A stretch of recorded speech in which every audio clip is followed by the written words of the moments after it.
Hi students, good morning to all. Today we will see about the Unit 15 Carbon and its Compounds. நம்ம இந்த யூனிட்டில் எதை பற்றி பார்க்க போகிறோம் அப்படின்னு பார்த்தோன்னாக்கா கார்பனும் அதனுடைய காம்பவுண்ட்ஸ் என்னென்ன எப்படி நம்மளுக்கு கார்பன் காம்பவுண்ட்ஸ் நம்மளுக்கு யூஸ்ஃபுல்லாக இருக்குது அப்படின்றத பற்றி பார்க்க போகிறோம். Introduction. Carbon is one of the most important non metallic element.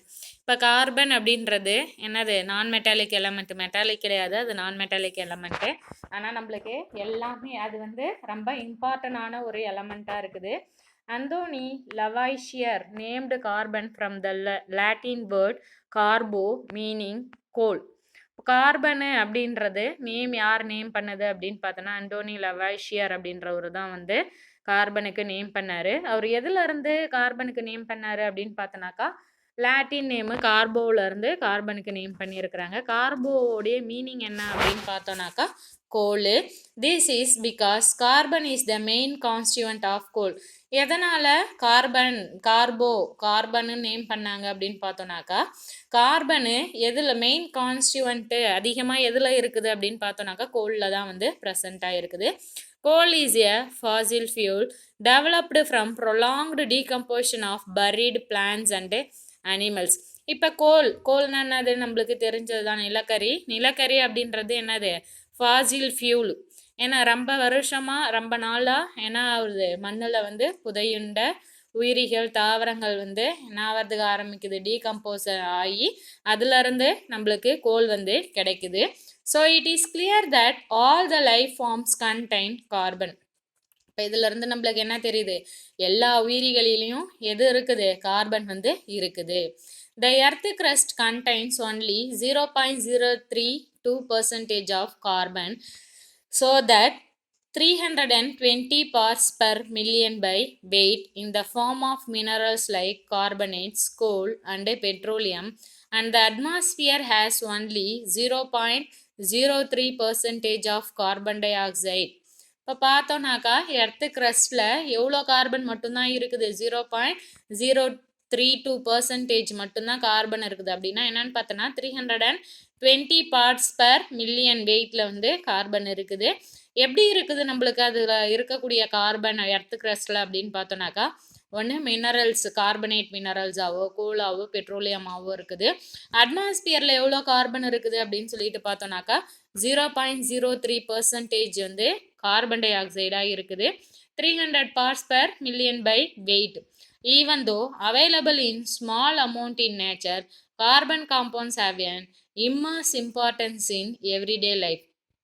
இப்போ பார்த்தோன்னாக்கா நேச்சரில் கம்மியான அளவு இருந்தாலும் ஆனால் கார்பன் காம்பவுண்ட்ஸ் ஒரு நம்ம டெய்லி லைஃப்பில் ஒரு முக்கிய பங்கு வகிக்குது. Carbon is present in our muscle, bones, organs, blood and other component of living matter. Carbon நம்ம எங்கெங்கெல்லாம் ப்ரெசண்ட் ஆகிருக்குது அப்படின்னு பார்த்தோன்னா நம்மளுடைய சதை, நெக்ஸ்ட்டு பார்த்தோன்னாக்கா என்னது எலும்பு, நம்மளுடைய ஆர்கன்ஸு, பிளட்டு, இன்னும் இருக்கக்கூடிய என்னது உயிருள்ள பொருட்கள் எல்லாத்துலேயும் கார்பன் ப்ரெசண்ட் ஆகிருக்குது. A large number of things which we use in our daily life are made up of carbo compounds.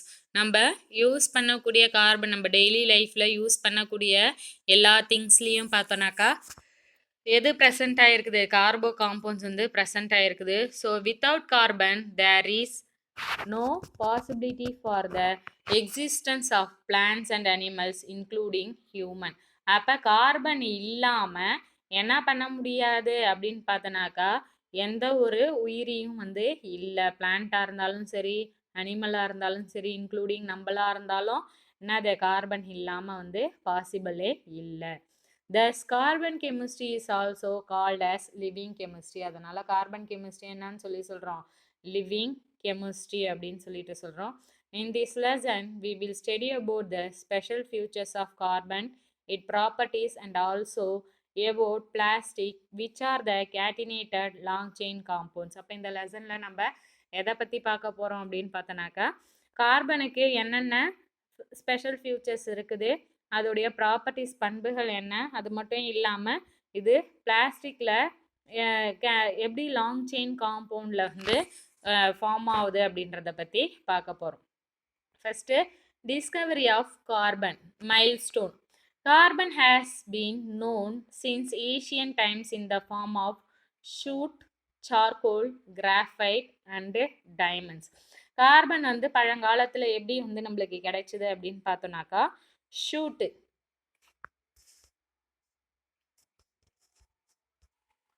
ஷூட்னா சாம்பல், சார்கோல், கிராஃபைட் அண்டு டைமண்ட், கரி, நெக்ஸ்ட்டு கிராஃபைட்டு, வைரம், இதெல்லாம் வந்து என்னது கார்பன் வந்து இருக்குது அப்படின்றது யாருக்கு தெரில, பழங்காலத்தில் இருந்தவங்களுக்கு தெரியும். Ancient cultures did not realise of course that these substance were different forms of the same element. அப்போ இந்த சப்ஸ்டன்ஸ் எல்லாமே வந்து ஒரே எலமெண்ட்டால் ஆனது அப்படின்றது பழங்காலத்தில் இருந்தவங்களுக்கு தெரியல. இன் 1772 French scientist Antony Lavoisier pooled resources with other chemists to buy a diamond. அதுக்கப்புறம் 1772 ஆந்தோனி லவாய்ஷியர் அப்படின்றவர் என்ன பண்ணார், கொஞ்சம் பணத்தை வந்து கலெக்ட் பண்ணி ஒரு டைமண்டை வாங்கினாங்க கெமிஸ்ட் எல்லாருமே சேர்ந்து. When they placed in a closed glass jar, அதுக்கப்புறம் அதை என்ன பண்ணாங்க, ஒரு மூடியை வந்து கண்ணாடி குடுவையில் வந்து அதை வச்சுட்டாங்க. They focus the sunrise on the diamond with a remarkable giant magnifying glass and saw the diamond burn and disappear. அதுக்கப்புறம் ஒரு மேக்னிஃபையிங் கிளாஸை வச்சு சன்னுடைய ரேஸ் எல்லாமே வந்து அந்த டைமண்டில் உழற மாதிரி வந்து செட் பண்ணி வச்சுருந்தாரு. அதுக்கப்புறம் என்ன ஆகிறதுக்கு ஆரம்பிச்சது, அந்த டைமண்ட் எரிஞ்சு காணாமல் போயிடுச்சு. Lavoisier noted that the overall weight of the jar was unchanged and that when it burned, the diamond had combined with iron to form carbon dioxide. அதுக்கப்புறம் அந்த டைமண்டுடைய வெயிட் ஃபுல்லாகவே என்ன ஆயிடுச்சு, சேஞ்ச் ஆயிடுச்சு. அது எல்லாமே எரிஞ்சு ஆக்சிஜன் கூட சேர்ந்து என்னவா மாறிடுது, கார்பன் டை ஆக்சைடாக மாறிடுச்சு. He conclude that diamond and charcoal were made up of the same element. அதுலேருந்து என்ன கன்க்ளூட் பண்ணாங்க அப்படின்னு பார்த்தோன்னாக்கா டைமண்டும் சார்கோலும் ஒரே எலமெண்ட்டு ஆல ஆனது. அது எது அப்படின்னு பார்த்தோன்னா கார்பனால் ஆனது அப்படின்றத கன்க்ளூட் பண்ணாங்க. In 1779 Swedish scientist Carl Scheele showed that graphite also burned to form carbon dioxide. 1779 Swedish scientist Carl Scheele அப்படின்றவர் கிராஃபைட்டை எரிச்சு கிராஃபைட்டும் எரியகுள்ள எதை ஃபார்ம் பண்ணுது அப்படின்றத சொன்னார், கார்பன் டை ஆக்சைடை ஃபார்ம் பண்ணுது. In 1796 English chemist Smithson Tennant established that diamond is pure carbon and not a compound of carbon and it burned to form only carbon dioxide. அதுக்கப்புறம் ஸ்மித்சன் டென்னண்ட் அப்படின்ற இங்கிலீஷ் கெமிஸ்ட்டு என்ன சொன்னாங்க அப்படின்னு பார்த்தோன்னாக்கா டைமண்டு அப்படின்றது என்னது, ஒரு தூய கார்பனு. அது எரிஞ்சதுனாக்கா எதை மட்டும்தான் கொடுக்குது, கார்பன் டை ஆக்சைடை மட்டும்தான் வந்து கொடுக்குது.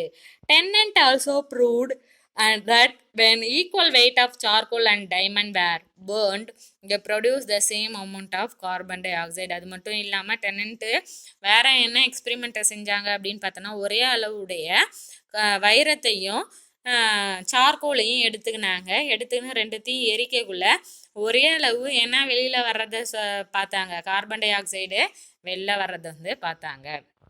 In 1855 English chemist Benjamin Brodie produced pure graphite from carbon, proving graphite is a form of carbon. அதுக்கப்புறம் 1855 பெஞ்சமின் ப்ரோடி அப்படின்றவங்க பியூர் கிராஃபைட் வந்து எதால் ஆனது, கார்பனால் ஆனது. அதனால் கிராஃபைட்லேயும் என்ன இருக்குது, கார்பன் தான் இருக்குது. Although it had been previously attempt without success. In 1955, American scientist Francis Bundy and his co-workers at General Electric Company finally demonstrated that graphite could be transformed into diamond at high temperature and pressure. இப்போ Benjamin புரோடி அப்படின்றவங்க graphite pure graphite கார்பனால தான் ஆனது அப்படின்னு சொல்லிட்டு என்ன பண்ணாங்க, டைமண்டை வந்து prepare பண்ணுறது ட்ரை பண்ணாங்க. ஆனால் அவங்களால என்ன பண்ண முடியல, ப்ரிப்பேர் பண்ண முடியல. அதுக்கப்புறமா நிறைய அட்டம்ஸ் வந்து என்னது தோல்வியில் தான் வந்து முடிஞ்சுது டைமண்ட் ப்ரிப்பேர் பண்ணுறதுல.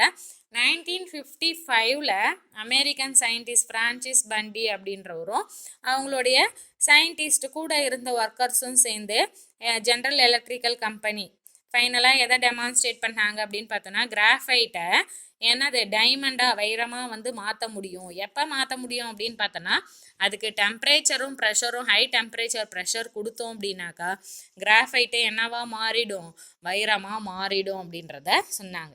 In 1985, Robert Curl, Harry Carato and Richard Smalley discovered fluorines, a new form of carbon in which the atoms are arranged in saucer ball shape. 1985 Robert Curl, Harry Kroto, Richard Smalley ஃப்ளூரினை வந்து கண்டுபிடிச்சாங்க. இது வந்து new form of carbon. இதில் ஆட்டம் எப்படி arrange ஆகிருக்குது அப்படின்னு பார்த்தோன்னாக்கா, நம்ம சாசர் பால் இருக்குது இல்லை, வாலிபால் ஷேப், அதே மாதிரி வந்து இருக்குது. Graphene consist of a single layer of carbon atoms arranged in hexagons. கிராஃபினில் பார்த்தோன்னாக்கா சிங்கிள் லேயர் கார்பன் வந்து எது ஹெக்ஸகோன் ஸ்ட்ரக்சரில் வந்து அரேஞ்ச் ஆகிருக்குது. Graphene discovery was announced in 2004 by Kostya நாவ்லோசெவ் அண்ட் ஆண்ட்ரி ஜெம். கிராஃபினை யார் டிஸ்கவர் பண்ணது அப்படின்னு பார்த்தோன்னாக்கா 2004 வந்து Kostya Novoselov and Andre Geim அப்படின்றவங்க தான் வந்து டிஸ்கவர் பண்ணாங்க. Who used adhesive tape to detach a single layer of atoms from graphite to produce the new allotrope. இதில் என்ன பண்ணாங்க, அட்ஹெசிவ் டேப்பு வச்சு சிங்கிள் லேயர் ஆட்டம் கிராஃபைட் வந்து எதை ப்ரொடியூஸ் பண்ணுது, அதோடைய அல்லோட்ரோப்பை வந்து ப்ரொடியூஸ் பண்ணுது அப்படின்றத சொன்னாங்க. If these layers were stacked upon one another, graphite would be the result. இந்த லேயர்ஸ் வந்து தனியாக இருந்தது அப்படின்னாக்கா எது நம்மளுக்கு கிடைக்கும், கிராஃபைட் வந்து மட்டும் தனியாக இருக்கும். Graphene has a thickness of just one atom. Graphene அப்படின்றது அது ஒரே ஒரு ஆட்டம் உடைய திக்னஸை உடையது. Compounds of carbon classification. Carbon is found both in free state as well as combined state in nature. Carbon நம்மளுக்கு எப்படி கிடைக்குது, ஒன்று ஃப்ரீ ஸ்டேட்லேயும் இருக்குது, அதே டைமில் கம்பைன் ஸ்டேட்லேயும் இருக்குது. ஒரு எலமெண்ட்டோட இன்னொரு எலமெண்ட்டு சேர்ந்தும் இருக்குது. இந்த prehistoric period ancients use to manufacture charcoal by burning organic materials. இப்போ பழங்காலத்தில் என்ன பண்ணாங்க அப்படின்னு பார்த்தோன்னாக்கா, சார்கோலை ப்ரிப்பேர் பண்ணுறதுக்கு ஆர்கானிக் மெட்டீரியலை எரித்து அதிலிருந்து சார்கோல் எடுத்தாங்க. தே used obtain carbon compounds both from living things as well as non-living matter. இப்போ நம்மளுக்கு இது எதுல இருந்து கிடைக்குது கார்பன் காம்பவுண்ட்ஸ் அப்படின்னு பார்த்தோன்னா, உயிருள்ள பொருள்ல இருந்தும் கிடைக்குது, அதே டைம்ல எது உயிரற்ற பொருள்ல இருந்தும் கிடைக்குது. Thus in early 19th century Berzelius classified carbon compounds based on their source as follows. Berzelius வந்து எப்படி கிளாஸிஃபை பண்ணாங்க கார்பன் காம்பவுண்ட்ஸ் அப்படின்னு சொல்லிட்டு பார்த்தோன்னா, எதுல இருந்து கிடைக்குதோ அதை வச்சு organic carbon compounds, inorganic compounds அப்படின்னு கிளாஸிஃபை பண்ணியிருக்கிறாங்க. ஃபர்ஸ்ட் பார்க்க போகிறது நம்ம ஆர்கானிக் கார்பன் compounds.